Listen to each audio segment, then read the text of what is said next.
ayca asalaamaaleykum mbokki turfis yi asalaamaaleykum mbokki groupe yi may seetaan yéen ñëpp mbokki seen course mbokki émission naaru góor yéen ñëpp ñu ngi leen di jaar bu baax a baax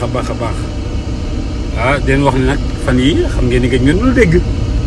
li ko waraloon nag du leen lu nekkoon ci màggalu sëriñ Bamba gi rek te xam ne Sëriñ Tuubaa moom su wootee moom dañuy bàyyi lépp dem wuy ju ko ndaxte mënoo koo boole dara. incha allah nag ñu fas yéene reprendre nag activités yi comme na woon rek fa woon dabaliwaat comme que CNG bi moom dañoo ngoy ci affaire yi ba léegi ñu duñ bàyyi te ñoom Cour suprême dàq na leen bu yàgg waaye ñoom ñu bañ ñu doon def ngoy ci mel ni ko amul ay liggéey mel ni gars yi dañoo amul liggéey dana waar en tout cas ñu ngi ñëwaat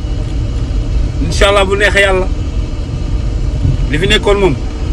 il faut mu jóge fi ñuy doogaan jàmm incha allah bu neexee yàlla. léegi nag xaar leen mu jóg peex ci émission yu neex incha allah yow koy peex ci télévision Futurs Médias ak seen course surtout seen course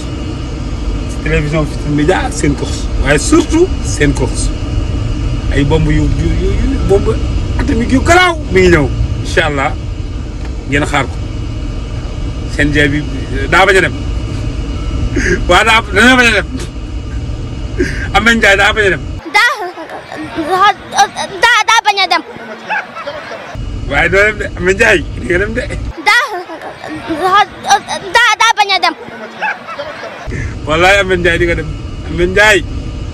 Ameth Ndiaye boo ma nga jël say bagages sax xam ne Ameth di nga dem Ameth Ndiaye daa bañ a dem Ameth Ndiaye day ngoy ceeb bi rek mbay CNG buñ dàq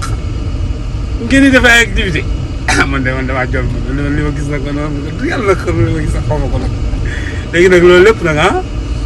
incha allah nañ ci ay leeral yu am solo ci Ameth Ndiaye daa bañ a dem.